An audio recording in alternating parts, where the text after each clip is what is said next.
We want to complete that portion that I began by telling you the factors that bring us to a point of readiness for change, that enables us to overcome the resistance to change. The first is the creative and constructive value of suffering.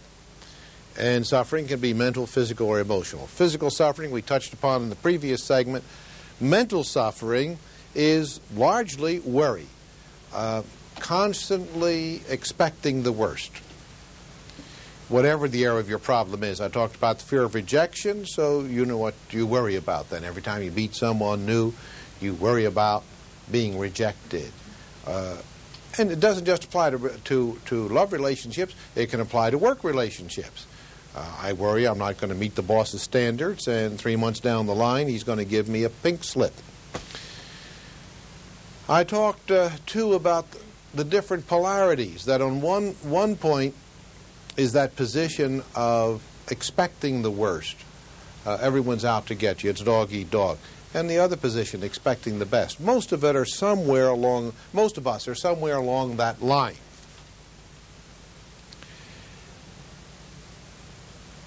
Emotional or psychic suffering is characterized and expressed as phobias, which are extreme, illogical, unreasonable, exaggerated fears. Free-floating anxiety, feeling anxious for no apparent cause, anxiety which never attaches itself to anything of a specific nature, but attaches itself to everything that is non-specific. The worst and most immobilizing kind of phobia, of course, is agoraphobia, where people become progressively more restricted and more fearful until finally they can't leave their own home. Not long ago, 2 years ago, one of my graduate students who had formed a foundation to work with agoraphobics took a lady grocery shopping. And that was a cause for great celebration, that very ordinary event of pushing a cart through a supermarket and picking up groceries and putting them in the cart, because that lady had not been out of her apartment for 17 years. And as a result of less than 4 months of work with a hypnotherapist, she was able to go shopping, and the following week moved out of her apartment, beautiful apartment on Sunset Boulevard in Beverly Hills. But no matter how beautiful it may be, no matter how much money you have, if you can't leave your apartment for 17 years, you might as well be confined in a padded cell. It's the same difference, a little more flexibility. She had a maid and came in and so on. You don't get that in prison.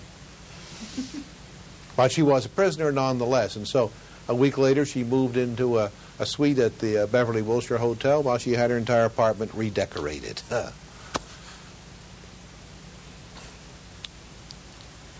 The suffering that comes from mental, physical, and emotional fears, it can mount until we reach a point that we say, I've had enough, I've suffered enough. Quite often you see this in marital relationships in which one or both parties are unhappy, and yet the relationship continues and goes on and goes on. And then one day someone says, that's it, I've had it, that's enough. I've suffered enough. A woman came in to see me a few weeks ago, and she was telling me her story, and she said that she became an alcoholic, and she attributed the cause to the fact she discovered her husband was a sexual deviant, that he was a flasher, and that he pursued female children to fondle them and so on. And so she said that made her make a decision to drink too much. She became an alcoholic, and that went on for years. And she said, after enough years of that stupor, of refusing to really look at my own fears, I got rid of the problem of alcohol. She said, having done that successfully, I decided I'd get rid of the problem of cigarettes. She said, then I realized that I'd become about 75 pounds overweight, and so I decided to get rid of the problem of compulsive eating. So then I got rid of all those problems, and I realized I had the basic problem I started with in the first place, my husband. So I just got rid of him. She divorced him. I don't mean that she...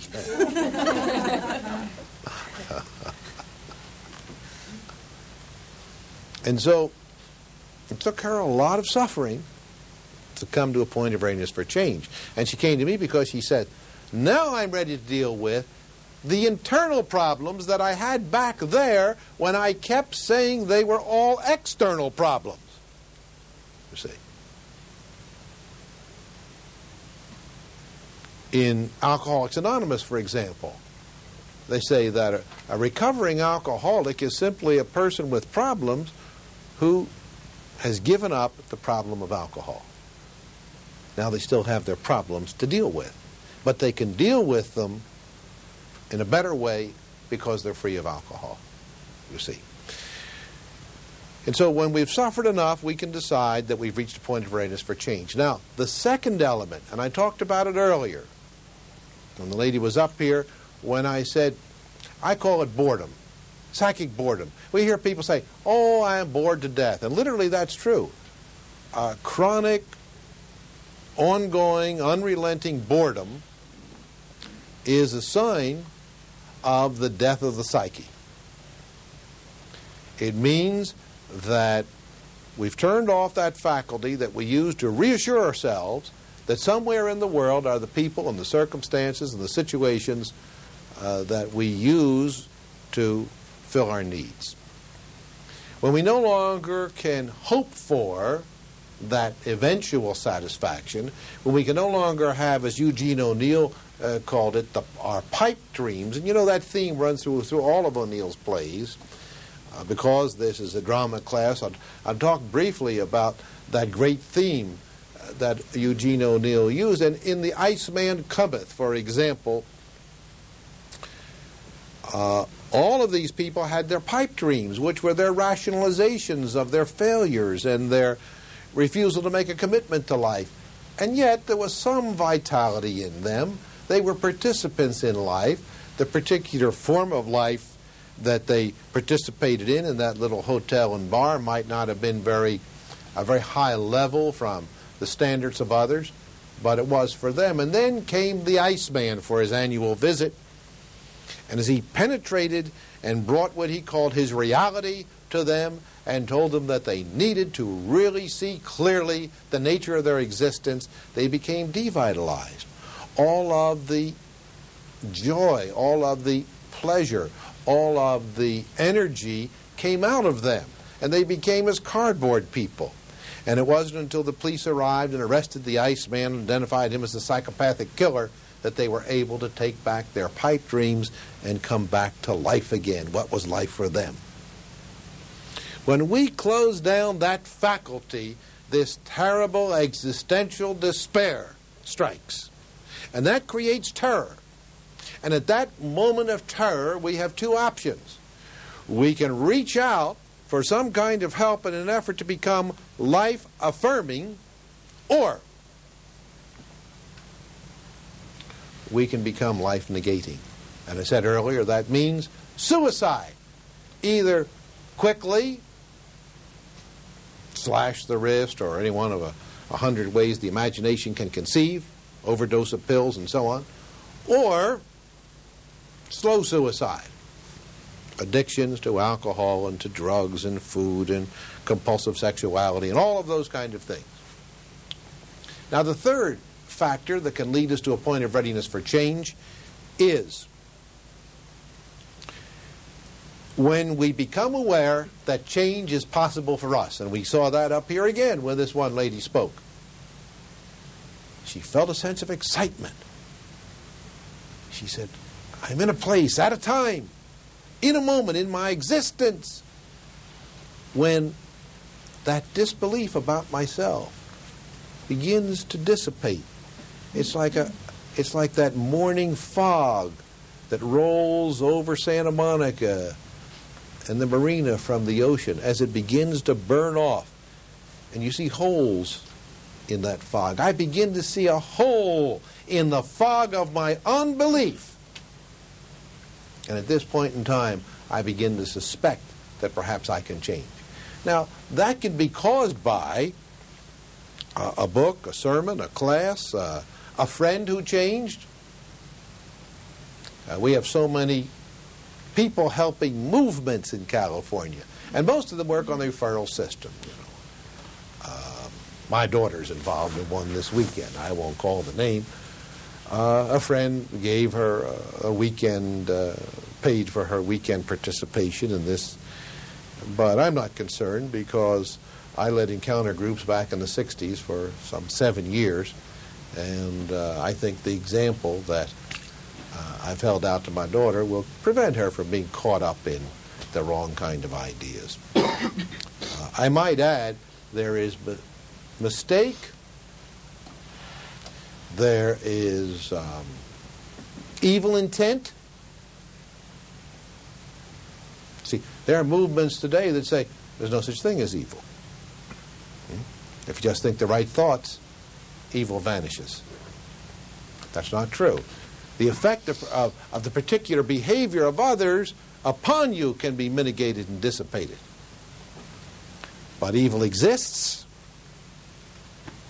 Consequences exist. Philosophies hold out a glimmer of truth and manipulate and exploit you. Recently, I think it was in Life magazine, we read about a young guru who took the breakthrough. We've discovered that virtually anyone can walk across a 10-foot stretch of glowing coals. I've done it. I know many of you in the room have done it. And has turned that into a philosophy that is earning him many millions of dollars. And now it's becoming a whole spiritual philosophy.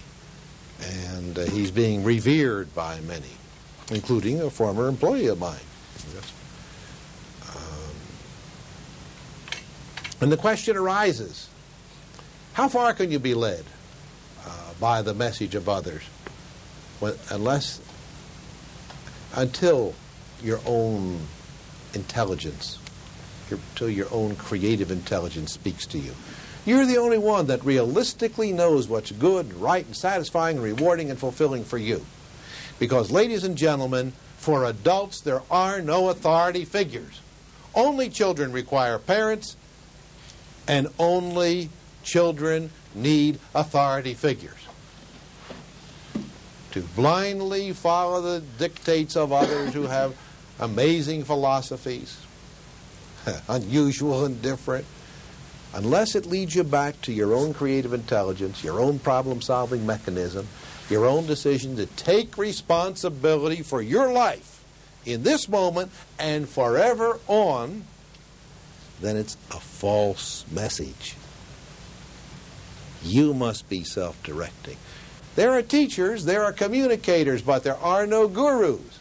And cultism only develops when you endow someone with that mystical and magical ability to transform, transcend what is known before in terms of our understanding of ourselves and the world around us and the way that we relate to it. So let's then go back to Paul. He said, be ye transformed in the twinkling of an eye. You remember I said it's not enough. You can't experience change by talking about change, for if we could, we'd all be changing all the time, since we all love to talk about it so much of the time. You cannot experience change by longing for change, any more than the desire for food can fill an empty belly. You can only experience change by initiating a process of change. See, for example, that's what you're doing here. You said, well, let's see if I can't get into a process of change. And so we're going to do that right now. And I don't know what it means technically, whether these men will close down for a minute or two. We're going to stack all these chairs, you get all your pillows and sleeping bags, and stretch out on the floor, and we're going to have a session of hypnosis right now.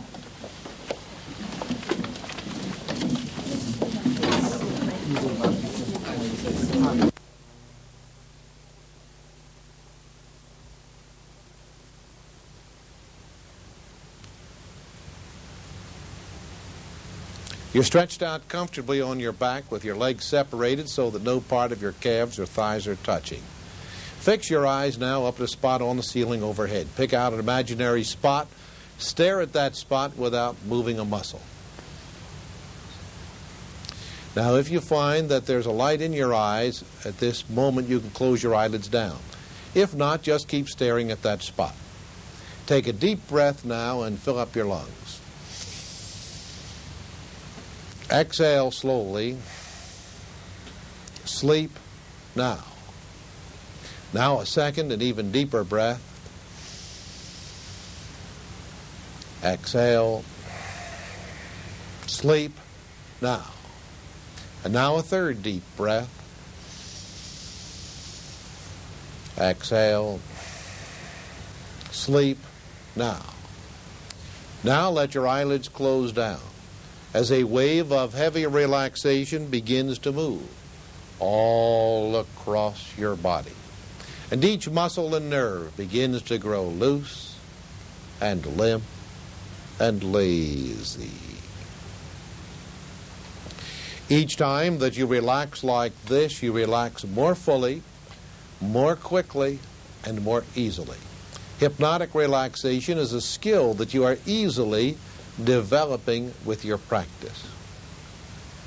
Now that wave of relaxation moves into the toes of both feet and quickly moves back into the arches, all the way back to the heels.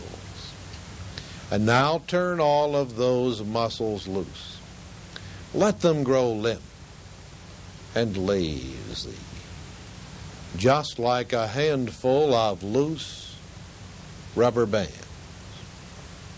Now as the muscles begin to relax, just let your mind relax too.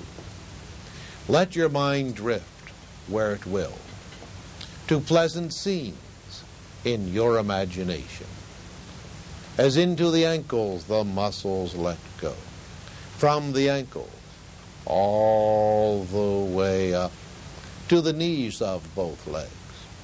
The calf muscles grow loose and limp, heavy, and so relaxed. You're relaxing more with each easy beat of your heart and going deeper, deeper in drowsy slumber. From the knees, all the way up to the hips of both legs. The long thigh muscles are turning loose and letting go. Now as those muscles relax, just let go a little more, gently, calmly, easily drift on over into a pleasant state of easy relaxation. Into the stomach, the muscles let go. Into the solar plexus, the center of nervous energies. Each muscle and nerve lets loose, relaxing, you're drifting down, deeper and deeper in sleep. Down.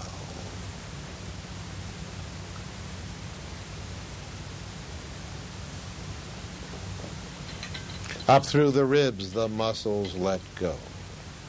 Into the broad muscles of the chest. The muscles of the chest grow loose and limp and so relaxed. You're relaxing more with each easy breath that you take. You're breathing more deeply now, just as you breathe each night when you are deep and sound in slumber.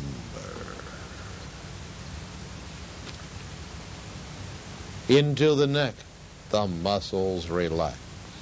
As the relaxation starts down your back, from the base of the skull to the base of the spine. Each muscle and nerve along the spine lets loose, relaxing, you're drifting down, deeper and deeper in sleep.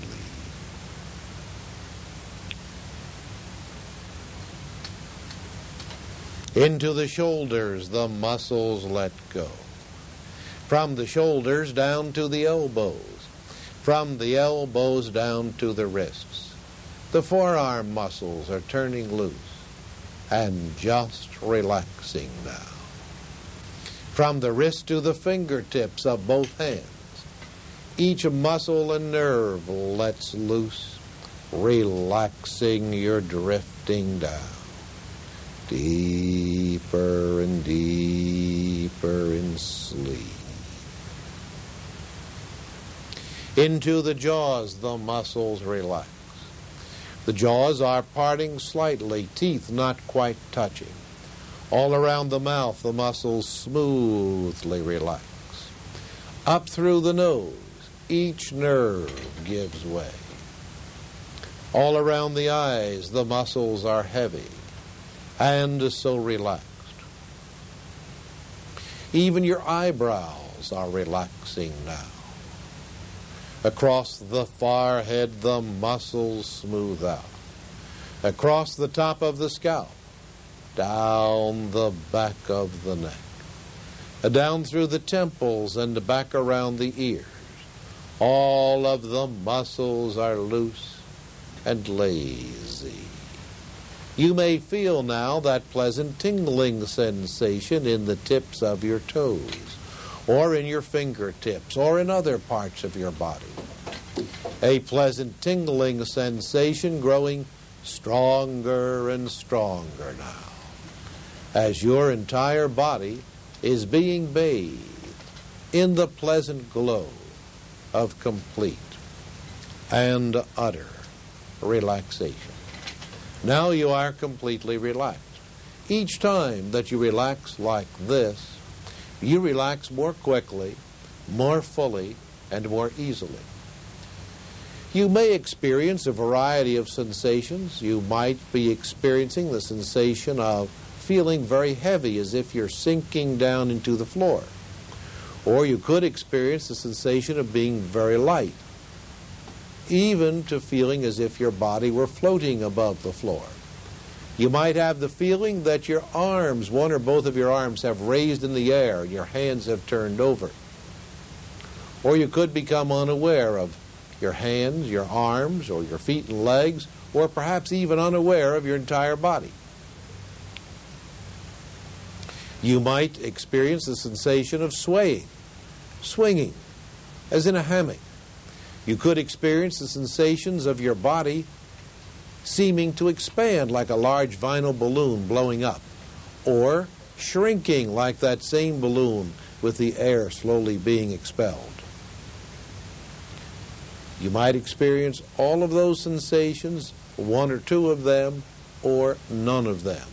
These are the sensations of hypnosis that occur spontaneously as part of this intense relaxation of the brain and nervous system. This time, once again, I'm going to count from 1 up to 20, and as I do, that light, easy, pleasant feeling moves into your right hand and into your right arm. As I continue counting, that feeling grows stronger and stronger, and soon you'll feel the first slight movements of the fingers, a twitching of the muscles. Then your hand begins to lift, your arm begins to lift, and it continues moving, lifting and rising until it comes to rest up upon your stomach or your chest or your chin or your cheek or even on top of your head. When you feel the movement in your hand and in your arm, don't try to resist. You could resist if you chose to. That's not why you're here. Let your subconscious mind do its perfect work. We're ready to begin. Number 1, the first light, easy sensation moves into the fingertips of your right hand. Number 2, the feeling is spreading around beneath the fingernails on number 3.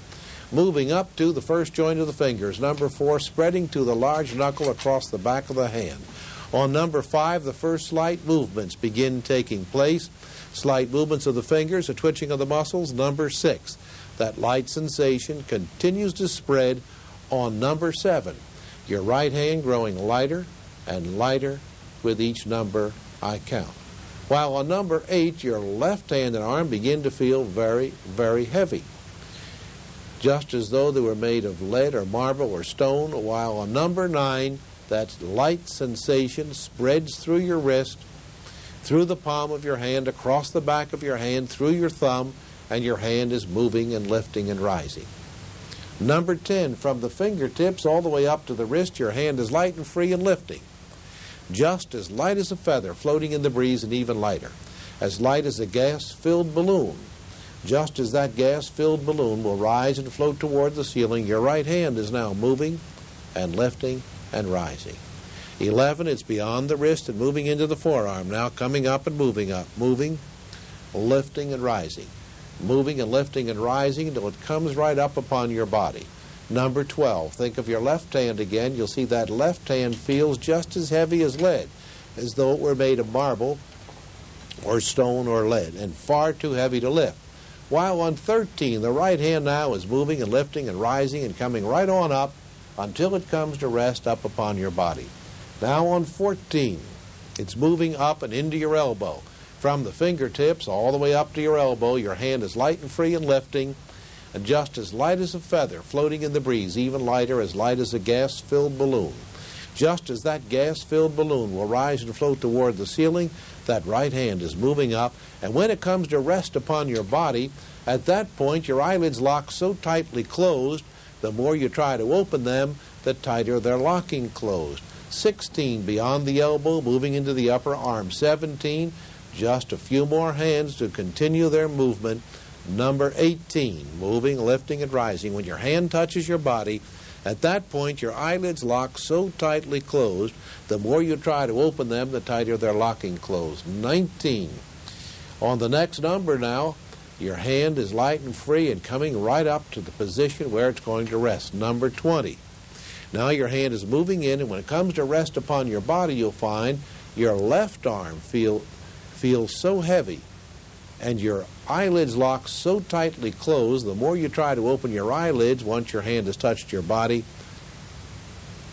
the more tightly you find them locking closed. Now just those couple of hands that aren't fully up, I want you to imagine there's a pulley in the ceiling, a red plastic pulley, a blue rope that runs up through the pulley and then down again.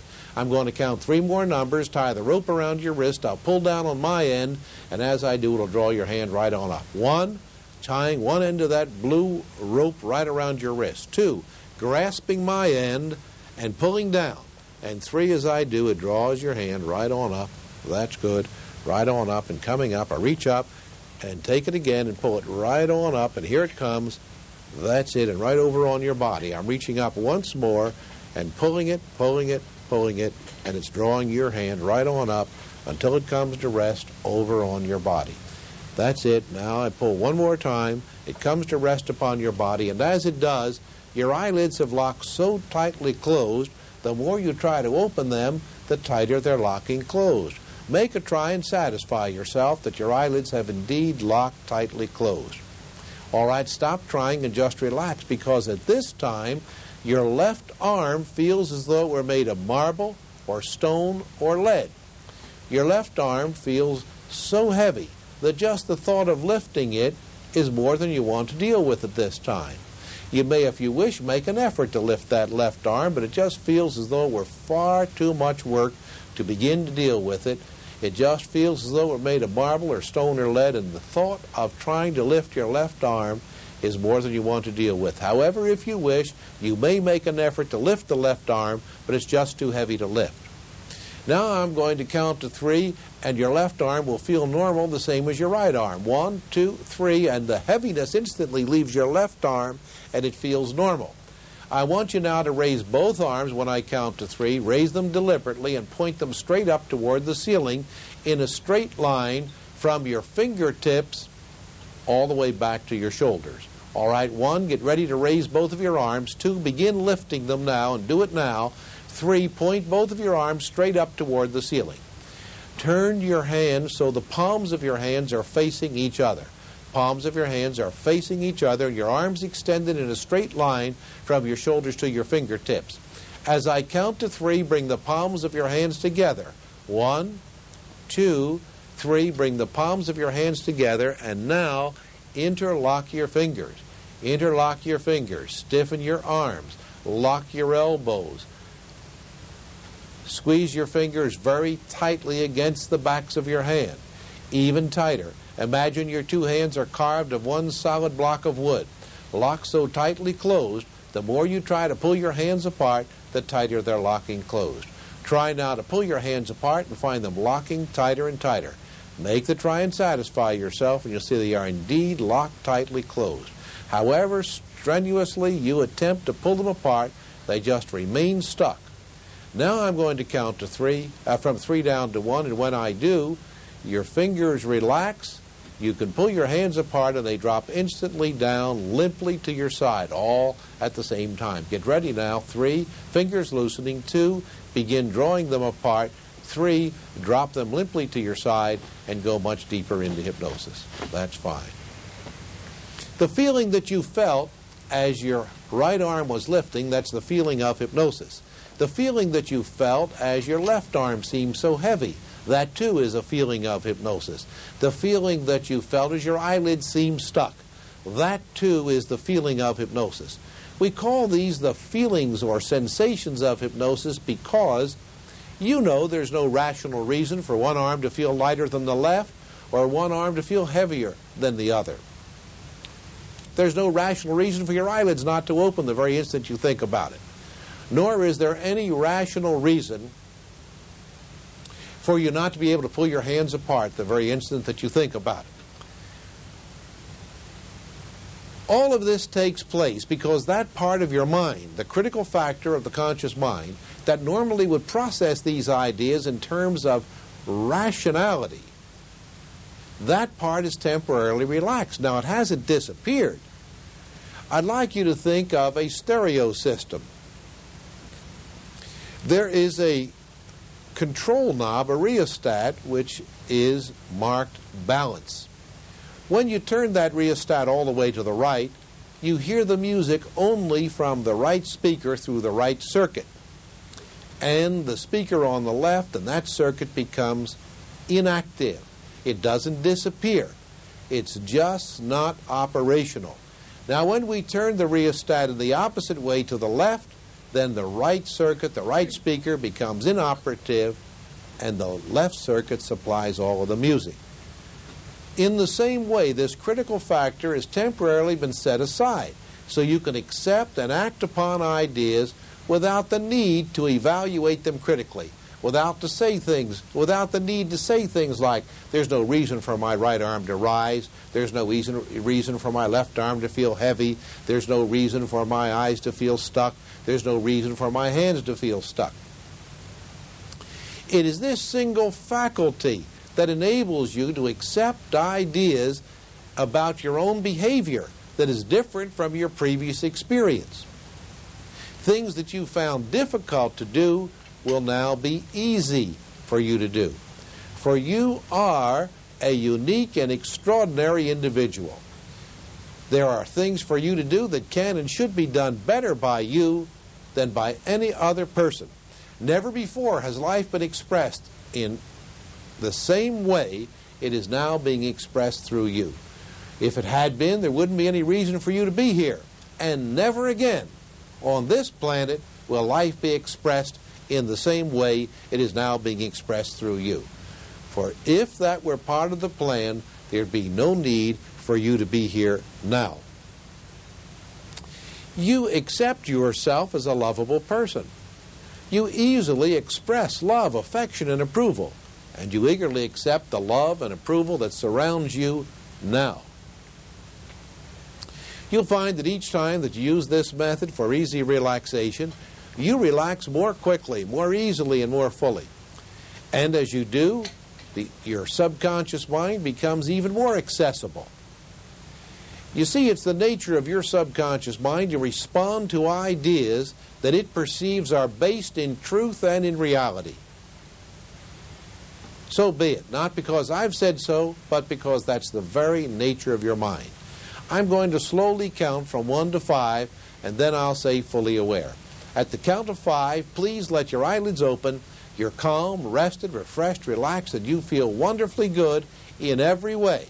1, slowly, calmly, easily, and gently, returning to your full awareness once again. 2, each muscle and nerve in your body is loose and limp and relaxed, and you feel good. 3, from head to toe, you're feeling perfect in every way. On number 4, your eyes begin to feel sparkling clear. On the next number now, eyelids open, fully aware, feeling wonderfully good in every way.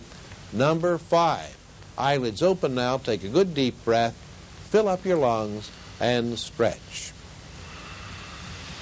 Now when you're ready, I want you to sit up, and we're going to form not a circle, but a horseshoe, starting on this side and swinging around right in front of me and around that way. And we'll all be seated. So you can do that now. Don't concern yourself about that.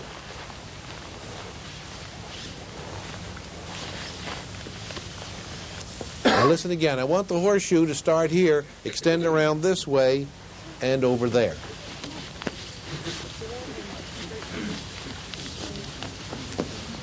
In the meantime, we're going to start right here, and we want to get a report on what you experienced. Number 1, don't tell me what you didn't experience, and don't give me judgments that you don't understand. Don't say, I don't think I was in a trance, because I'm not asking for that information. If you know you're in a trance or suspect you were and you want to say it, that's okay. And slide back a little bit over there. That's it. A little bit over there. Tell me what you experienced. I relaxed. I did this. I did that. I felt my arm lifting. I felt my hand sticking, or whatever it was. All right, let's begin here. First of all, how long do you think the process took from start to finish in minutes? It didn't seem very long. It seemed maybe about 3 minutes. All right, fine. I felt very relaxed. The strongest part is when we clasped our hands over our head. Mm-hmm. I felt that very strongly, that I couldn't pull them apart. Mm-hmm. But yet there were other parts of me that I actually seemed to have conscious control over at the same time. Mm-hmm. Other parts didn't, like swallowing, for example. Mm-hmm. Yeah, well, in hypnosis, there's no suggestion that there'll be any inhibition on your swallowing. Mm-hmm. Let's hear from you. How long do you think it took? It seemed like about 15 minutes to me. Mm-hmm. And I seemed to have lost consciousness at first. Mm-hmm. And when there was this little person who always said that when you were going through the numbers, about 15 or so, you're supposed to raise a hand. This little Throw person, your voice right up to that microphone as loudly as you can. Okay, like the person said, wake up, you're supposed to do something. And then I seemed to have consciousness after that, but very relaxed. All right. Now, there's one thing I want to tell all of you. You don't lose consciousness. Your conscious awareness drifts away. Because if you lost consciousness, you'd be unconscious, wouldn't you? Okay, The let's hear. person was very vivid. Right. Let's hear from you. It seemed like it took about 15 minutes to me, and it was just very relaxing. I was aware, but yet I was caught up into the tingling sensation of the fingers and the arm moving, and especially when I had my fingers clasped together, I sort of became conscious, like I could let go, but like I didn't want to let go. Yeah. And I just felt like keeping them closed. right, it was just nice, and it seemed like I became really in touch with everybody else also in the room. All right, wonderful. Jack? Well, I thought it was for about 20 minutes, half an hour at least. Uh-huh. And I found that I wasn't listening half the time, but then I didn't bother to try and listen. Your awareness just drifted away. Yeah, it just went. But then I found my hand was up. Suddenly discovered your hand was floating in the air. Yeah. All right. Did that surprise you? To an extent, but it surprised me more when I was sure I could open my eyes. Uh-huh. I was positive I could. And did you? No. Yeah. Do you think you were in a trance, Jack? Well, I hope so, because I wouldn't like to think that I couldn't open my eyes when I'm not in a trance. Well said. Let's hear from you. I felt extremely relaxed. It seemed to me like it must have been at least an hour or longer. Talk up to the microphone. Like I had a night's sleep. Seemed like at least an hour, and you feel as rested as if you had 8 hours sleep. Yes. All right. Very rested. Wonderful. It seemed to take 30 to 40 minutes. And your voice kept drifting further and further away, and it wouldn't come back. And I Like a poorly tuned radio station will fade away, and then it'll fade back. And the one exercise, opening the eyes, I attempted, I really tried hard, and a crack appeared, and it quickly closed again. That shouldn't happen. All right. Close your eyes now. Close them. Open them. How long did that take? A second. Is that the way it occurred before? Not that long. No. All right. Not really open at all. right. The lady? I have no idea how much time it took. And I felt at one point, listening to you, and I was concentrating, closing my eyes. But then another part of me came into being, a part of creativity, and I was visualizing other things or another project. Good. Wonderful. And then I was conscious of there's something I had to do. Uh-huh. The movement of the arms. And then I was out of the other state of, it was like I was really intent in that creative state. There was thoughts there. So you discovered, it sounds to me like you suddenly discovered you could make contact with another part of you, perhaps your spiritual nature. Perhaps. Yeah. Right. All right. Let's hear from you. As we progressed through the process of relaxation, your voice just, the sound of it just faded away to me.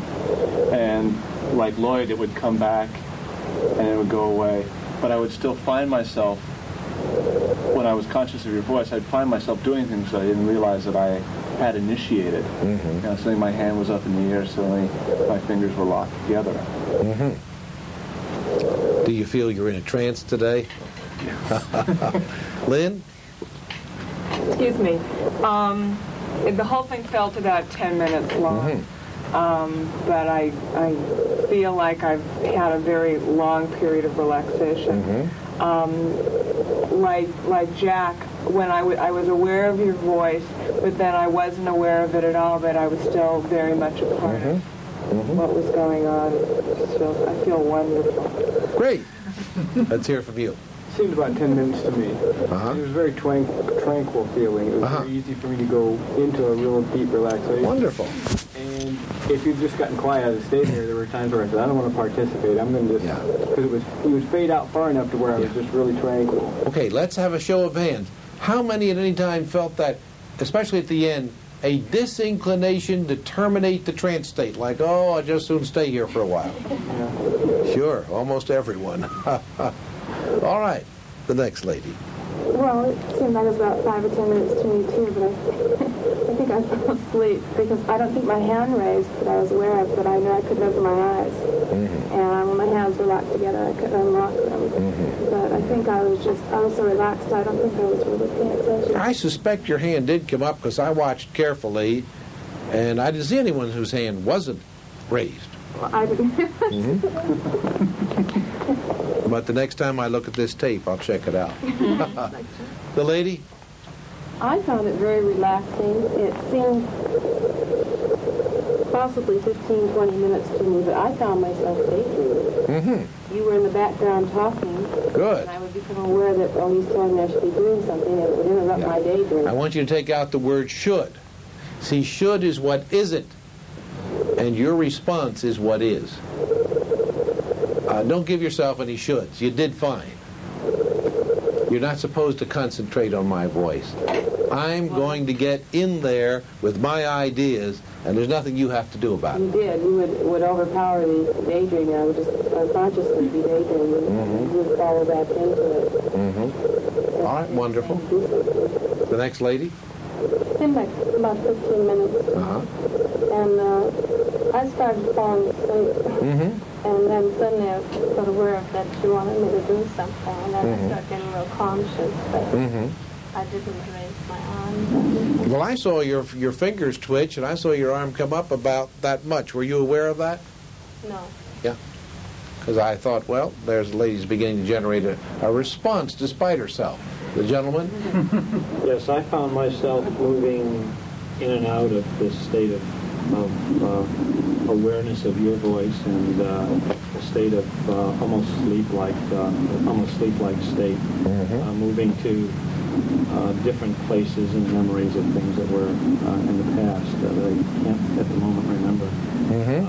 And I seem to have lost you until you talked about raising our arms, and I did that. I felt like I came back from some other place to do that. And I sort of tested that I could open my eyes before you told us not to. No, it was after you told us not to. And How about at the time that I told you? No. Not at the time. That interesting? Yeah. I didn't at the time, but later I thought, well, now I will. Well, I thought I'd check it out. Yeah. And I moved back and forth in between these states of what was almost consciousness, back to an almost sleep-like state. Wonderful. I thought it took about 15 minutes and felt, I feel like I want to go back again. You're really relaxed. Thank you. Let's come to you, sir. Okay. I thought it took about 10 or 15 minutes, but I had a very interesting experience because my eyes were burning from the light that was right above my face, and I was very conscious of the burning sensation, although the rest of my body was relaxing. As soon as you said your eyes are going to feel calm, the burning sensation disappeared.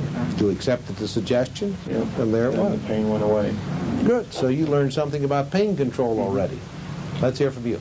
Well, following your instructions of the body, I got the tingling sensation right away. I've used your tape before, and I felt I was sound asleep by the time you got to the stomach muscles.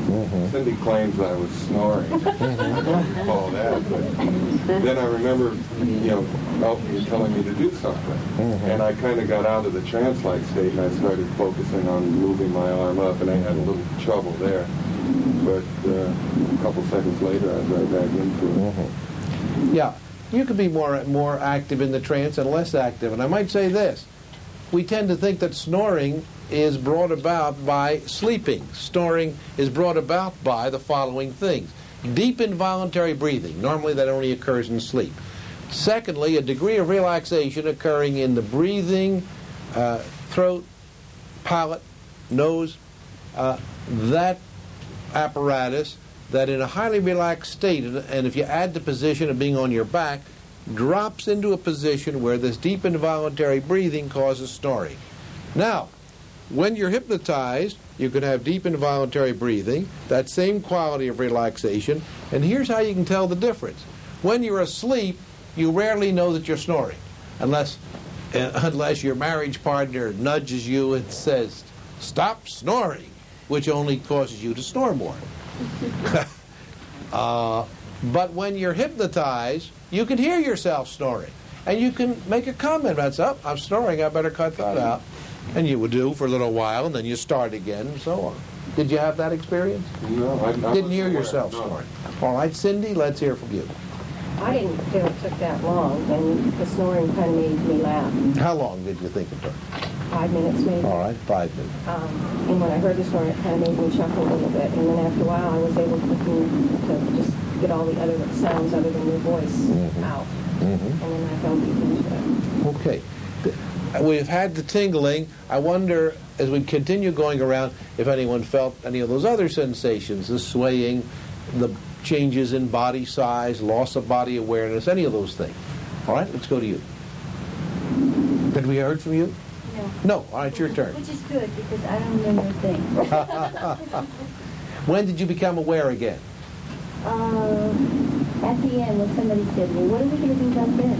I heard somebody say it. I don't know if it was All right. I think both Al and I were still under. Are you aware your arm came up? No. It did, yes. Let's hear from you. I went into a very deep relaxation. I did it very quickly because I've been listening to your tape for about 2 weeks. So almost as soon as I hear your voice, I can really I'm having trouble with when you're talking because I have a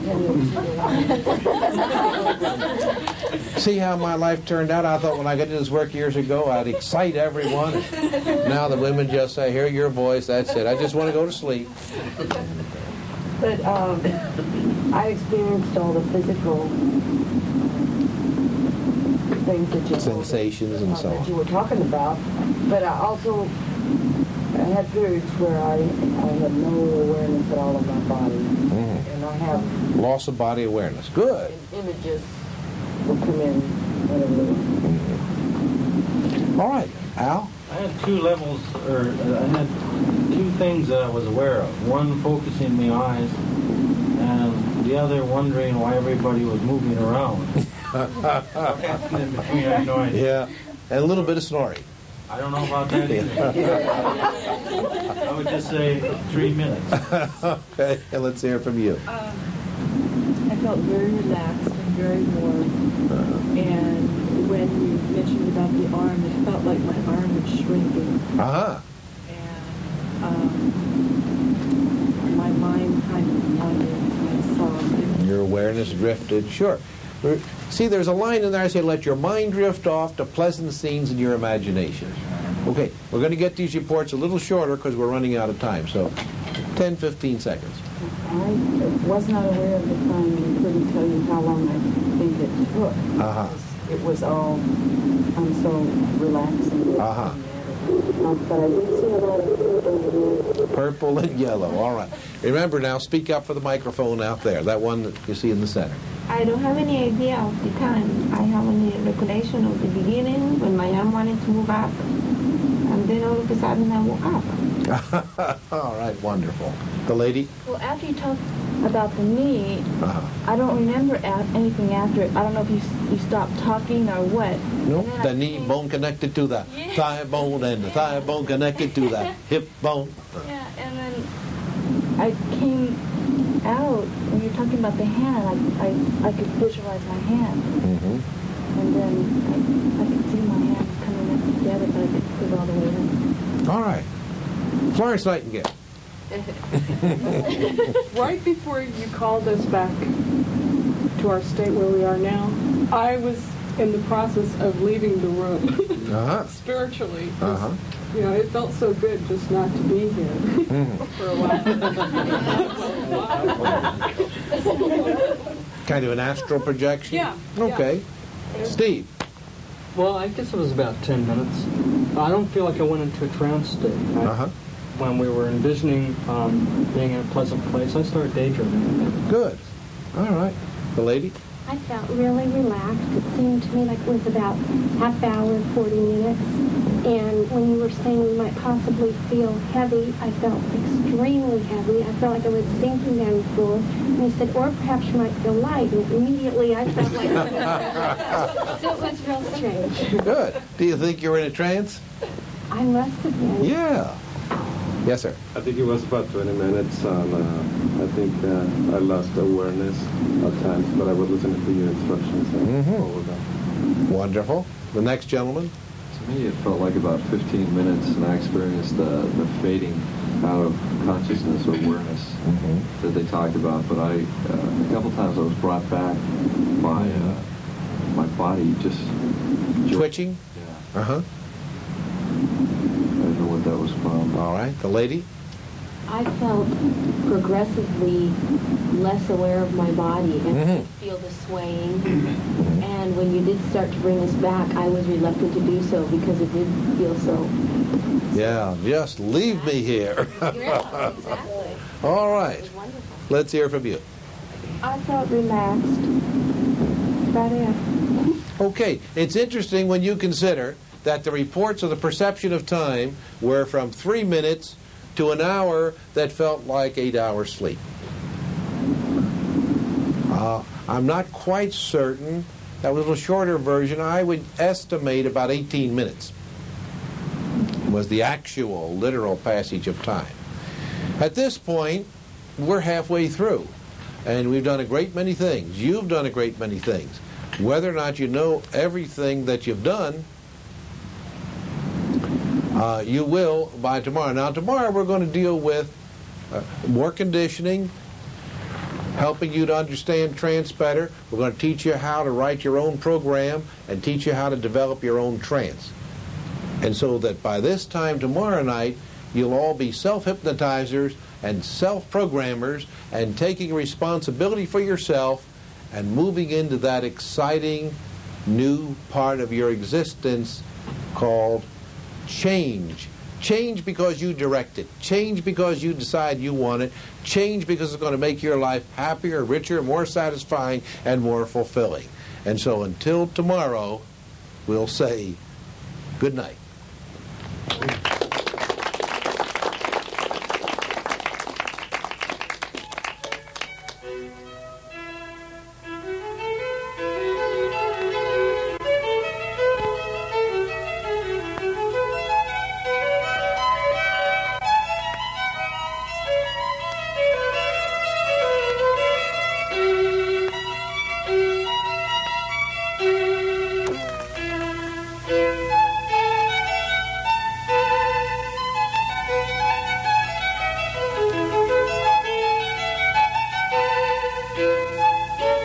Thank you.